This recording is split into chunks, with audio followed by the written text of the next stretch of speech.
Welcome to Bear Archery's Hunting 101 podcast, where hunters new and old come to learn and find inspiration from stories of hunts gone by. Everyone is welcome to enjoy the outdoor way of life, and there is no better time to start than right now. So let's head into the great outdoors with your host, Dylan Ray.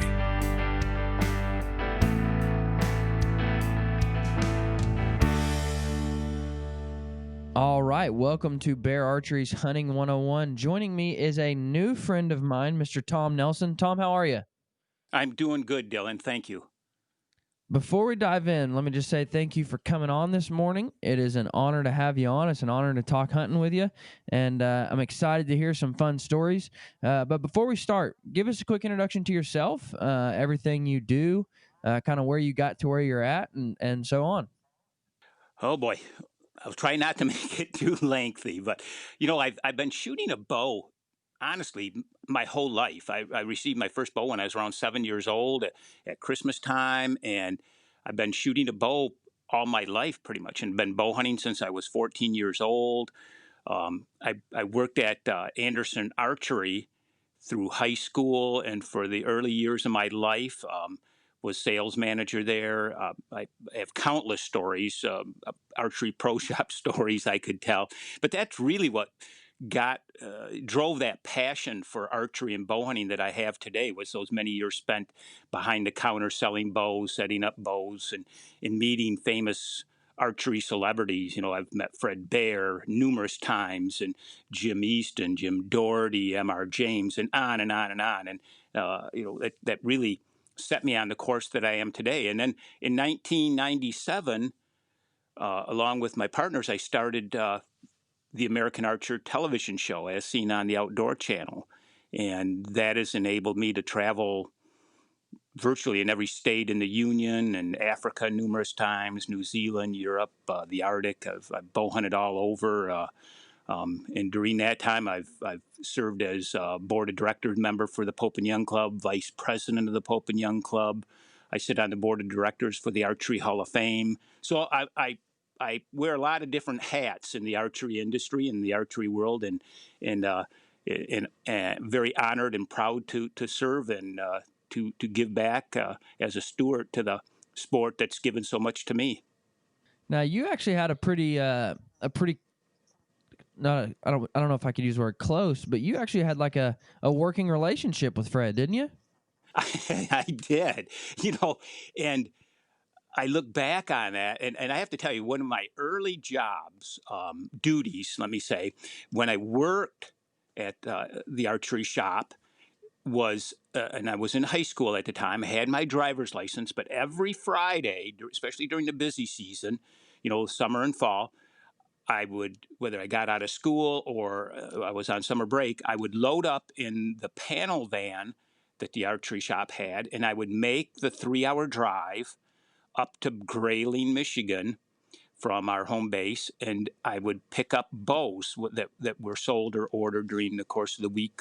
Did a lot of mail order at the time, but I would drive that van up, and we'd load it up with Super Kodiaks and Grizzlies, and mostly recurves back in the 70s there. And numerous, more often than not, Fred was right there on the front lines, and he would talk to me when I was up there waiting for the order to be filled and loading the van. And on numerous occasions, and I could vividly remember in detail the times, he would have me sitting in his office talking to him, and in his office we had bows hanging and all kinds of different stuff, and sit there and he'd talk to me just like I was a long time, peer of his instead of a young teenage boy. And that really, says a lot for the true gentleman, the true ambassador to our sport of archery and bow hunting that Fred Bear really was, because he would take that time. I was a nobody, yet he'd sit down and talk to me and ask how things were, and we'd talk bow hunting, and man, he made me feel, like $1 million when he would treat me like that. But he would be down at our store. He'd come down to the archery. He'd stop in. He was just a true, like I said, a true gentleman, and he probably had more influence than he ever knew as far as on my life and the path that I took after that. But yes, I have a lot of fond memories. I've been out to dinner with him. I mean, he's again, a true gentleman, and without question, to me, the best ambassador, the biggest, the greatest ambassador to the sport of bow hunting that we ever had. You know, and you said that. You said he probably had a bigger impact than he ever could have imagined on you. And I think that's true for probably a lot of people. I mean, obviously, I never got to meet Fred. What year did he die? 89? I was going to say 86, but right Either in that way, period, yeah. Yeah. either way, he died before I was born. So I never got to meet him, obviously, but he still impacts my life. Yeah. He impacts my day-to-day work schedule, my day-to-day, if you're an archer, Fred Bear impacts you. And it's just Absolutely. it's crazy to think that. Yeah, and every one of us who goes afield every fall or spring hunting, every one of us should thank him, because sure, he made bows, he was a bow manufacturer, he was an inventor, but Fred truly was a conservationist and a huge promoter of the sport, and introduced, perhaps, in my opinion, more people to the sport of bow hunting than anybody, through his early 8 millimeter, movies that he shot and put on VHS and such. To the presentations he would do. I on several occasions, I was at events where Fred was the guest speaker at the event, a dinner event, or even something as simple as the Michigan Bowhunters convention in the spring. He would attend, and he, as I said, was so passionate about the sport that he just inspired people to take up a bow and arrow and go afield with it, and take up the challenge. And again, like I said, he instilled that passion in me and many others through everything that he did. And it wasn't like he was making millions of dollars doing it. He spent a lot of his own personal money, to drive the sport forward and promote it. And again, like I said, every one of us who goes bow hunting should be thankful to him. Yeah, and that's before I move on, I do want to give a quick thank you to some of our friends over at the Pope and Young Club. They've been a supporter of the show for a while, but beyond that, Fred Bear was a big supporter of Pope and Young, and that's exactly why, because he fought to protect our rights as bow hunters, and that's exactly what Pope and Young does. If you're a bow hunter, you should absolutely be filled with a sense of joy to be a part of something like the Pope and Young Club, knowing and understanding that they are the voice for us as bow hunters. I fight alongside them and with them to promote bow hunting. Guys like Fred Bear, who are such believers in the club and really one of the founding base members of the club. I mean, so I just got to give a quick thank you to our friends over at Pope and Young for their continued support of the show. Did you ever get to go on a hunt with Fred? I did not. It just never came about. I that would have probably been a bucket list item for me if it would have happened. But no, I just never had the opportunity. But I do want to take a minute, if you would bear with me, to tell you a quick little story about Take Fred all the time Bear in the world. Okay, this is in regards to Fred Bear and the Pope and Young Club, and it's a little known fact, but it is a fact, that when in the early years of the Pope and Young Club, it had been founded and formed, and they were measuring heads at the time, but they decided, some of the early members, let's get together and have a convention. And so they wanted to get as many members as they could around. So they were making these plans to have it in Chicago. And the club, like any organization in its infancy, just didn't have the capital, or were really worried about putting on an event of this size with the funds that they didn't have at the time. So they were hoping enough people would show up and sign up, for this little event to offset the cost. But the club itself didn't have the money to do it. And Fred was such an advocate of having this that he stepped forward and said, I'll underwrite, I'll cover it, I'll write the check, so that we know that the club isn't going to go under if we have this and it's a failure. So Fred was personally instrumental in putting on the first, I'll call it convention because that's what we call it now, but the first Pope and Young get together of the members. And again, it's very questionable whether it even would have ever been pulled off had Fred not stepped up to the plate. So I just love that little story, and it's a fact that a great many of us aren't aware of. But Fred did a lot of things behind the scenes like that. So my hat's off to him again, because the Pope and Young Club, who knows where it'd be without the guy. So Yeah, absolutely. And speaking of that, the Pope and Young Club, their biannual convention is coming up in April, which is just you'll be there, won't you? Absolutely. I've been to every one since Traverse City. I think that was 1993. I've been a member of the Pope and Young Club since 1977. So I'm kind of aging myself, but I was a young whippersnapper when I joined. But it's, yes, I have not missed a convention since I think it was 93, and they're just great fun. I'm a big supporter of the organization, and if you don't mind me giving this my little 2 cents worth, bow hunters are, for the most part, we're not noted as being joiners and stuff. A lot of us, bow hunters are loners, or because it's such a solitary one-on-one, sport. But we have to be better at it.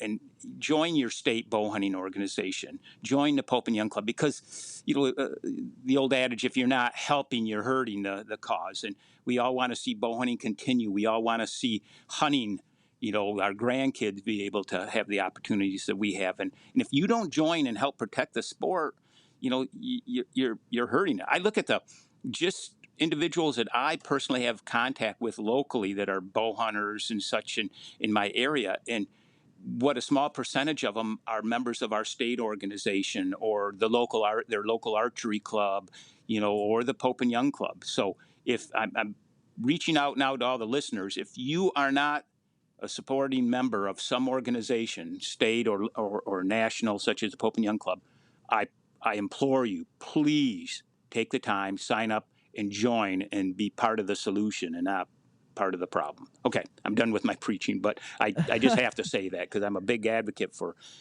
giving back to the sport. 100%, and we should be. We absolutely should be, because a lot of people don't understand, but bow hunting seasons haven't always been there, and they're not always. They could be taken away from us tomorrow. I grew up as most of us did. There was a bow season, always has been. We grab our bow, we go hunting. But for some people, they grew up with the ability not being able to hunt. My friend Robbie Kroger, who I want to have on pretty soon. He grew up in a country where he couldn't hunt, and I'm just telling you, especially with everything going on in our country today, those rights can be taken from us, and we need to fight to support them. And it's guys like Pope and Young who are doing that. I'm excited you'll be at convention. You're gonna break my shot, my traditional. I'm trying to get into the recurve world, so you're gonna Yes. tear my shot apart and help me build it back up, because that's something I need to work on, man. And I for one, Dylan, I've always enjoyed helping others, whether it's at our local archery club or if you and I get together at Pope and Young and fling some arrows. It's just, I've been very blessed to have some great mentors in my life, especially at the early stages of trying to figure out how to tag a deer with my bow or how to shoot correctly. And to this day, I still seek out help, every once in a while. And as far as my shooting, I see an archery coach, and it's amazing how much having somebody else help you or watch you shoot and correct some of your errors will make you a better archer. I'm a big believer in that. So it's something important. So don't be afraid. It's funny how many archers, and I don't mean to ramble, but so many archers out there don't like shooting in front of others. They'll shoot in their backyard, but they don't want to go to a archery range and shoot where others can see them, when in fact putting yourself under that sort of pressure of others watching you, or you're shooting amongst your peers, is great. You think you got pressure shooting your bow up in front of others. How about when that buck of a lifetime walks in front of you? Just it'll help you when that moment of truth arrives. So again, have somebody watch you shoot, correct you if your stance is wrong, you've got a poor release, you're dropping your bow arm, all that sort of stuff. It'll make you a better archer. Well, yeah, and here's really the problem I'm facing with learning to shoot a recurve. In my infancy of bow hunting in general, I was still in living at home, so I had my dad, who had bow hunted his whole life, to be there to watch me and say, "Hey, don't drop that elbow," all those Mm-hmm. good things. Or, "Hey, I just noticed you didn't anchor at the same spot last two times," to tell me those things. I don't have anybody here that's above me in recurve shooting, so it's kind of just trial by fire, and makes it hard. Is there anywhere that you would tell me, has really good resources on shooting form and building arrow? Because that's my biggest problem. I'm always worried, am I going to the right place? You know what I mean? Yep. Is this person reputable? Am I learning from somebody who is legit and has a good understanding of it, or am I learning from Joe Schmuck who is at the same place in his recurve journey as I am? Um, Yeah.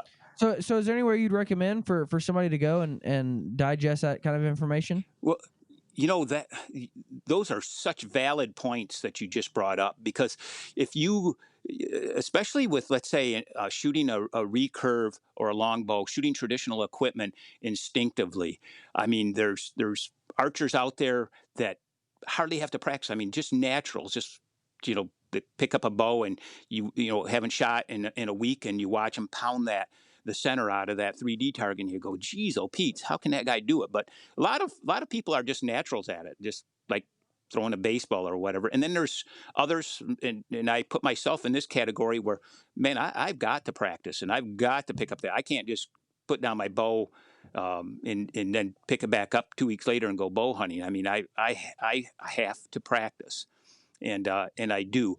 But as far as I highly suggest, getting have a certified coach look at you if you have one at your archery range, because it's easy to go out and have one guy say, oh, you're doing this, or you got to cant your bow more, or you got to do this, or your release is poor, and the next guy go, no, that's wrong, this is how I do it. So you can get a lot of bad advice out there and pick up bad habits. So get somebody that's, I want to use the term qualified, that's been there and really does know his stuff. And there's so many good videos and good stuff even out there on YouTube and such, as far as archery instructional stuff. And my G. Fred Asbell has written a couple books on instinctive shooting that really are great books to read, and good instructional pieces. So again, the info's out there, but just word of caution: be careful if it's just your another buddy at the archery club trying to tell you, this is how I do it and you should too. That's not always correct. And poor shooting habits are tough to break. So Why I know. You just mentioned something that reminded me of a hilarious story. I was videoing a project with Harv Ebers, and he said, "Do you shoot one of these?" and held up a recurve. I said, "Yes, sir. I'm actually just learning." And he said, "Well, who's teaching you?" And I said, "Well, my friend Jim Willems really kind of got me started with form, and we spent a day together of him showing me stuff." And he looked at me and he says, "You tell Jim that I know more about shooting a recurve and my little pinky than him and Fred Asbell have forgotten in their whole life." And I said, "Okay, I'll tell him."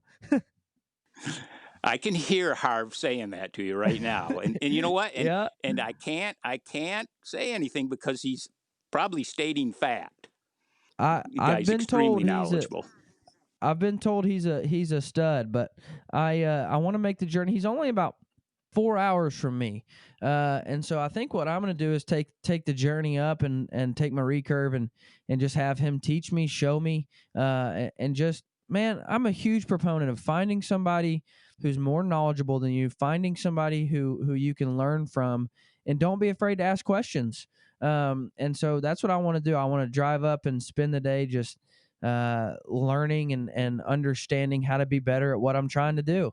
And I do want to video all that for you guys out there listening. I've had a lot of guys, because this is something that I've said on the podcast several times that I'm trying to get into, I'm trying to learn. And I've had several guys email me, text me, call me and say, hey, man, I myself this year want to try to shoot my first animal with a recurve. And so I think there's a lot of guys out there, traditional archery is making a comeback. And I think there's a lot of guys out there looking for good, solid advice and good, solid mentorship. And so that's what I want to do with Harv and just put it out there for the world to see. So you can learn from him too, because he is a traditional genius from what I hear. So that's the goal. That's the plan. Yeah. I like it. That makes good sense. I want to bring up something you just mentioned too. You talked about video and what, with everybody with their cell phones today. Whether it's your wife or kid or your buddy, take the time and have them just shoot a little video of you shooting your bow. And I'm throwing this out to all the listeners, and then review it yourself afterwards and look at it and go, oh my God. Sometimes you'd be surprised at what you're doing, little things you might be doing wrong that you don't even know until you watch yourself, actually shooting. And I had this happen to myself a couple of years ago. Of course, all of the hunts that I do, most of them are on video for the TV show and stuff, but I'm reviewing in the edit suite some footage we shot, and I'm looking and I'm like, oh my gosh, look at that. I'm punching the trigger, I'm doing it. And I was just beside myself looking at myself doing it, and I'm critiquing it, and I'm like, that's terrible. And so I went, immediately, I'm practicing again and concentrating on my mistakes and correcting them.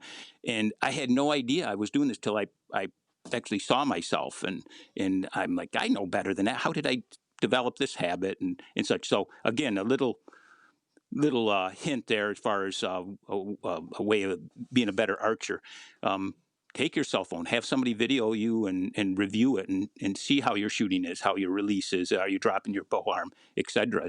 It's a great little teaching device. I absolutely. I would just and I would even encourage you to send it to somebody. Send it to somebody who you know is going to give you sound, solid advice. For instance, I might go out and shoot and send it over to Tom and say, "Hey, how's my shot look?" But be careful about going to a public place like Facebook and saying, "How's my shot?"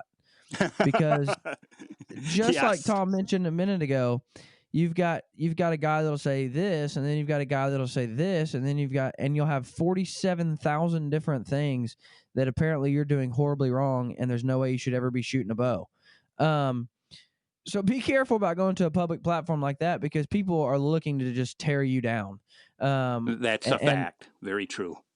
And it's ridiculous that people don't want to just actually give you advice to see you succeed. They just want to tear you down. So be careful about posting out to a public place saying, how's my form? But don't be afraid to send it to somebody who you know will give you sound, solid advice, even if they laugh a little bit. I might send Tom a video of my shooting my recurve and him say, oh, Lord have mercy. You ain't even nowhere close, bud. But at least I'll get advice. Which brings me into my next. I do need to give a quick thank you to our friends over at Selway Archery. You ever use a Selway quiver? I haven't, but I'm familiar with them. Yes. They are absolutely phenomenal. So go check out Selway Archery for all of your traditional quiver needs. They're making me right now. They're sending me a custom made hunting 101 quiver, and I am absolutely excited by it. I'm a lime green guy, and he's gonna make the stitching on the leather lime green and put the logo on there. It's gonna be really cool. But go check out Selway Archery. Especially if you want something like that made, custom quivers. They also have some awesome Bear Archery branded quivers, which is what I'm currently shooting, and I have loved that quiver. So go check out Selway Archery. Tom, I got to ask you, I ask every one of my guests to share with me a field note, something they've learned over the years, just a quick little tip that I can take and remember and hold on to and pull it out when I need it. Give me a quick tip you've learned over the years, and let's make it traditional archery related. I usually don't give people topics for the field note, but I just feel I need to with you, man. So what's a field note you've learned over the years related to traditional archery? Traditional archery, right off the bat, it comes to mind and this is something I in my seminars I preach and I'll share with the viewers. But I think if I can give one tip, it's to know what your effective range is, your kill range, and not be influenced by the size of antlers or the animal out there. When I say that, I mean, you know what? He's farther than I feel comfortable shooting, but I got to take that shot. Restrict yourself to your, again, I call it effective kill range, an area that range, whether it's 15 yards or 25 yards, whatever it may be. Restrict your shots at live game to within that range. Don't be influenced, like I said, and think, man, maybe I can get an arrow out there and such.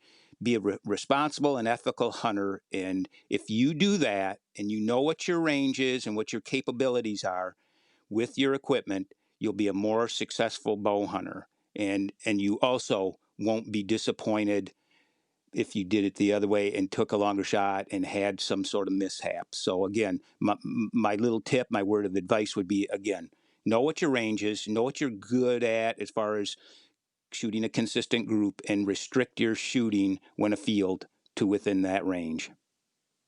Now, when you're this might be a stupid question, but that's what I like to ask the stupid questions.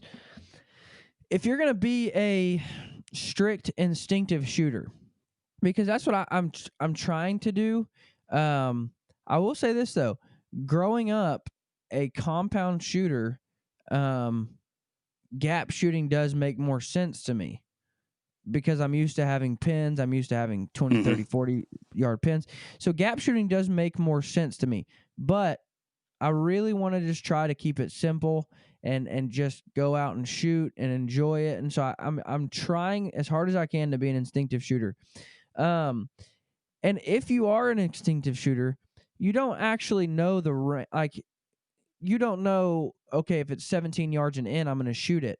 You just, when the deer walks by, you think, that's a little too far. That's out of my range. You don't Yes. actually have that range that you range and say, oh, no, he's 19. I said I wouldn't shoot anything inside 17. Is Yep. that correct? That's yes. Very true, because when you're shooting instinctive, you don't, like as you mentioned, you don't want to go, I'd say that's just a hair under 20, and then you make your shot. You draw back, you look, and it's so hard to explain instinctive shooting. I mean, it really, really is, and it's a lot easier to show. But even that can be difficult. But again, yeah, but visually, like when I'm out hunting, if a deer's within range, I know I can make that shot.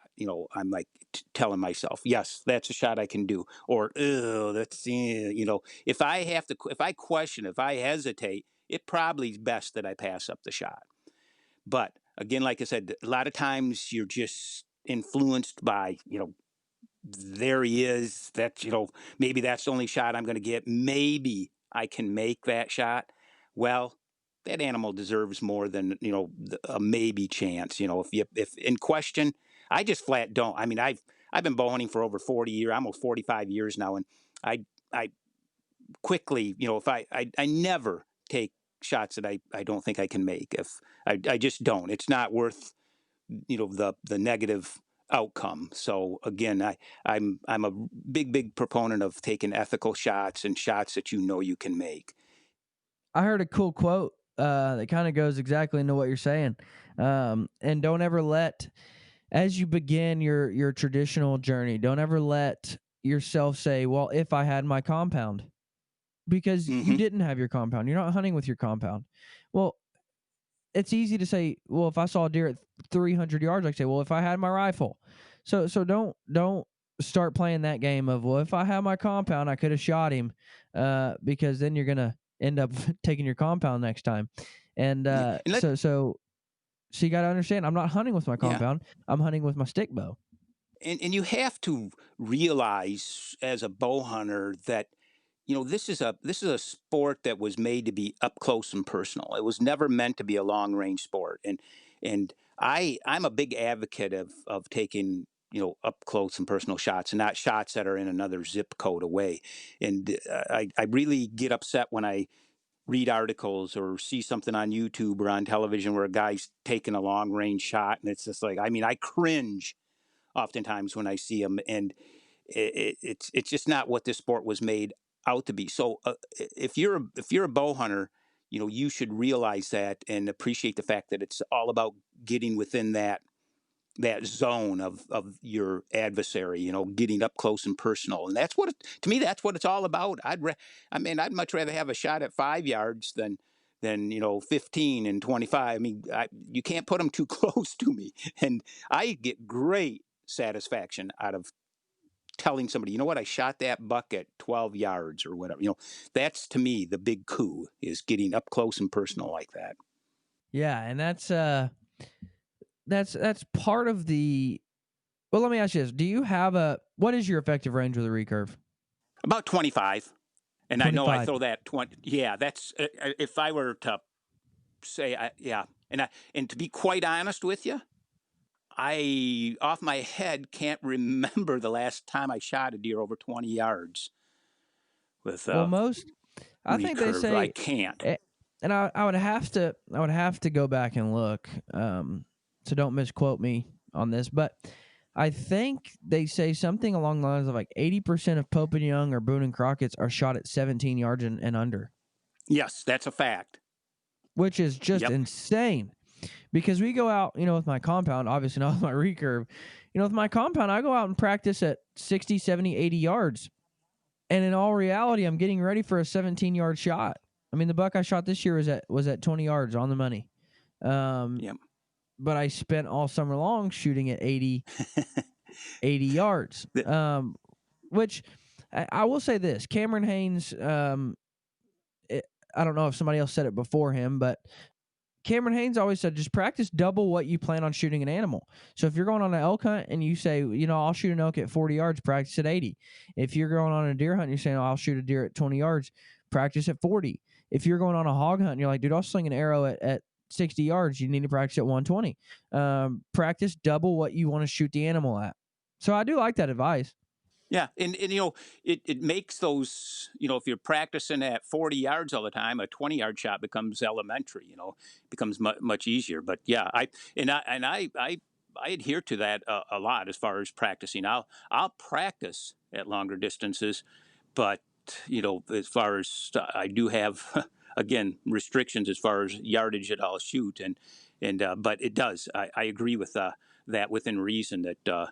You're practicing at longer distance because it amplifies any sort of mistake and such. So you can really tell what, if you're dropping your arm or having a poor release. It's amplified at farther yardage. So great. It is a good practice technique. Yeah. What do you recommend?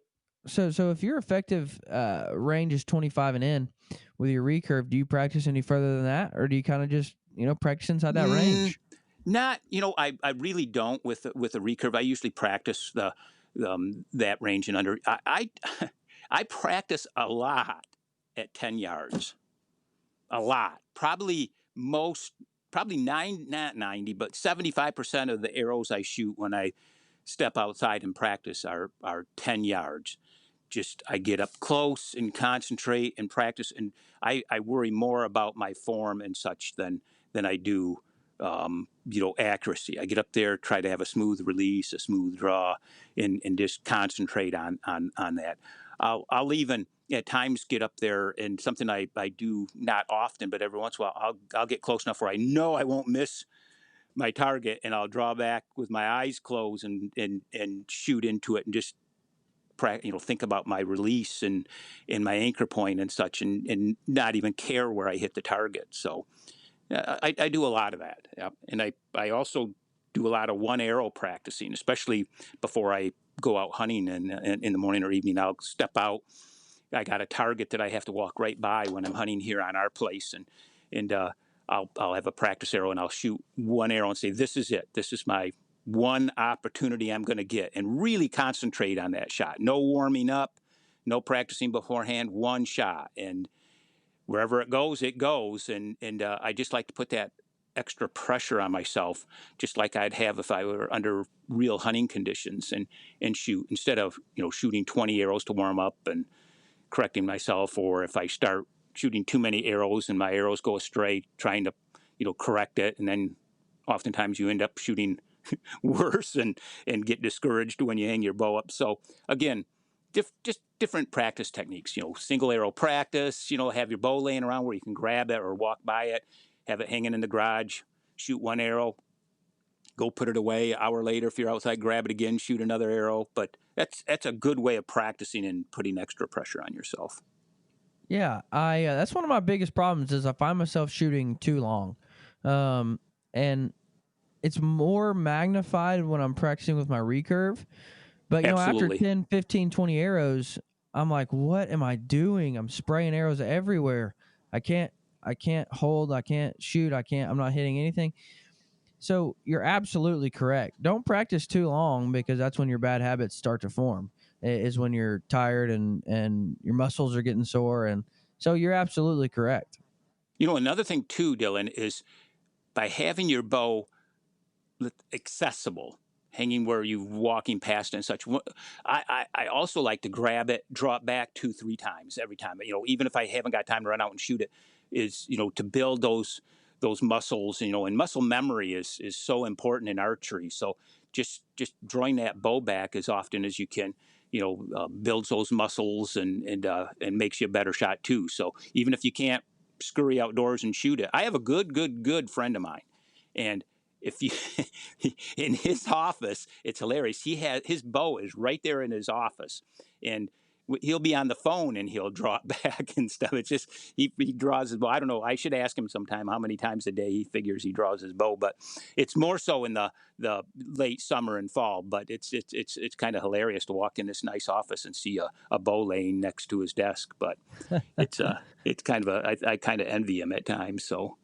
I do that. I have a target in my office, and what I did was I took a Sharpie and put the littlest black dot I could on my target, and this is for my compound, but I'll pull my bow back, and I'm only standing at 4 yards, and I'll just hold my pin on that black dot for as long as I can, and as soon as I start getting wobbly, I'll let down.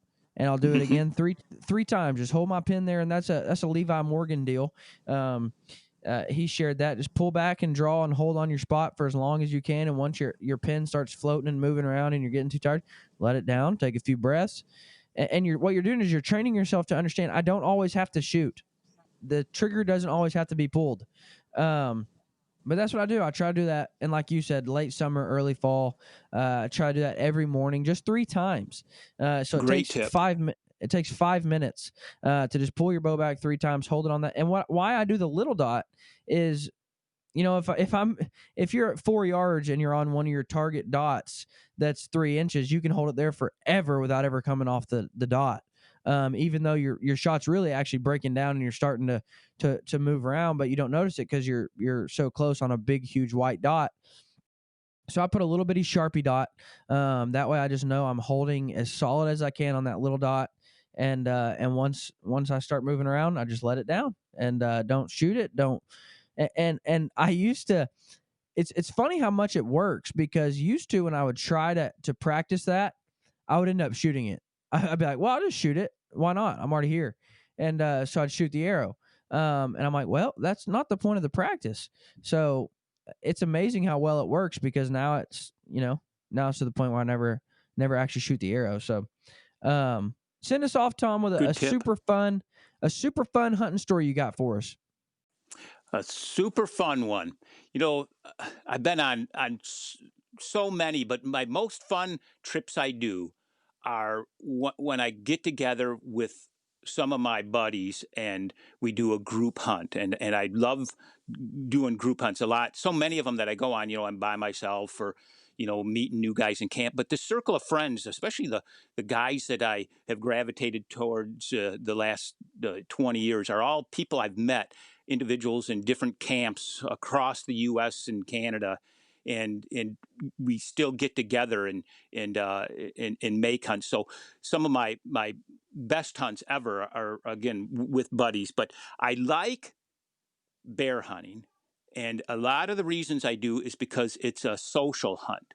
You're you're in camp, you generally don't hunt mornings. We're usually at a venue where you're fishing and such. So I probably enjoy those hunts more than anything that I do because of the camaraderie, the fishing. It's a leisure. It's basically a bow hunting vacation. You sleep in the morning. You sit around the bonfire at night telling stories and such. So all that's a big part of it. So where I'm going with this is here recently we're on a remote bear hunt. We're camped on an island, and it's accessible by boat, and we go out by boats to hunt in the morning. Well, one of the guys, and I'm not gonna name him because some people will know who he is, that's in camp. He's sharing it with us, and there's I think five of us, five of us in camp. Well, one evening we come in from bear hunting, and we're sitting around camp, and we just gotten back, and we hear this boat, and everybody's in our camp, and the one guide says, "That's kind of odd. Somebody's out here because it's a very remote area." Well, engine gets louder, the motor, and by gosh, the boat comes right up to our camp. And so we all walk down to shore. It's a tent camp we're at, and guy pulls up and he goes, "Is Bill?" And I'm just using a name, "Bill here?" And the one my buddy said, "Yeah, that's me." And he says, "There's an emergency, and you have to, get back to the main lodge and call home." And so he kind of freaks out. We all are very worried. And so he loads up and off he goes. And we're like, "Oh my gosh, I hope one of his family members didn't pass away or something serious," like you all would think, being in a camp like that, miles from home. Well, we all hit the hay early the next morning, just cracking daylight. I'm a super light sleeper, and I hear what I think. I said, "Gosh, that sounds like a motor." It carries across the lake, and by gosh, here comes a boat coming across in the distance. And so I wake up my bunk mates, and because we're thinking it's news of what's going on, or this guy coming back to camp, and sure as heck there he is in the front of the boat, and they come motoring up, and he gets out. We go, "Gosh, is everything okay? What's going on?" And he's all grumbly. Rah, rah, rah, rah. We're like, "What the heck?" He goes, "My wife," he said, "the furnace went out, and she didn't know how to start it, so she called up to camp, said that she had an emergency, so they came out and got him." He went in and it said, "Call my brother, have him come over and start it." He was so upset, but we all had the biggest laugh out of that at his expense because of the logistics. It's a long boat ride back to the main camp where he could get on the radio telephone back to her and such. But she'd called him just to say that the furnace had went out, and how do I start it? And I still laugh about it, and That we is rib him to this day. hilarious. Yeah, at the time it wasn't, because we're all thinking of the worst, that something bad had happened. But um, I, I I just can't imagine. The poor guy, though, like I said, he kind of freaked out over the whole thing, and then his wife had called for no other reason than the fact that and it was just the pilot had went out on their furnace back home. So yep, That he is still gets ribbed about it today. absolutely hilarious. Yeah, like I said, it wasn't at the time, but I'm smiling now just recalling the event. So.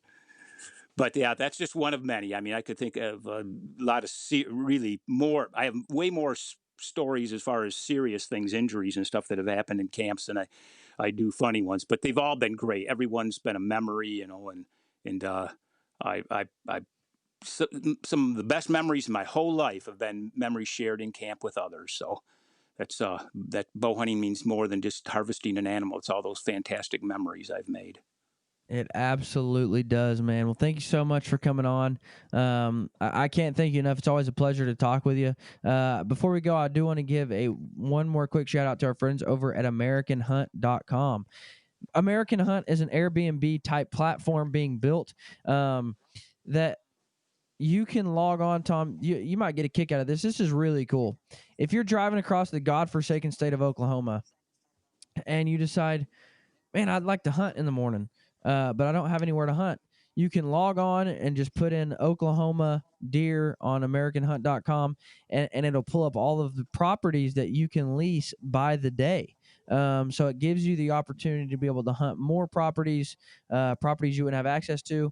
Here in Kansas, it can be hard to come across properties. And then the problem is you put so much money into one lease that's the only place you get to hunt that year. But with places like American Hunt, or you can land lease by the day, it gives you the opportunity to be able to hunt more ground over the course of the year because you're not putting all of your money into one big lease. So go check out American Hunt, whether you've got land to list for lease. It gives you a good way to cash flow land if you're not hunting it. Uh, or I live out of state, so I'm only hunting this 1 week a year. It gives you a good way to cash flow your land throughout the year. Or even if you've got hunting land, you can list your ground for fishing or for camping or for ATV riding, and then just not list it during the fall months. So it gives you a really good way to cash flow your land. If you're an outfitter, you can list your outfitting services on there. Just a really cool platform. So go check out AmericanHunt.com. Tom, again, thank you so much for coming on. I appreciate it, and I can't wait to see you at convention so you can tell me how bad of a recurve shot I am. I doubt that'll happen, but I definitely will look forward to visiting with you, Dylan. All right. Well, thank you so much, man, and I hope you have a great week. Thank you, sir. I appreciate the opportunity to be on today. Absolutely, and we'll definitely have to have you on again. Thank you. I look forward to it.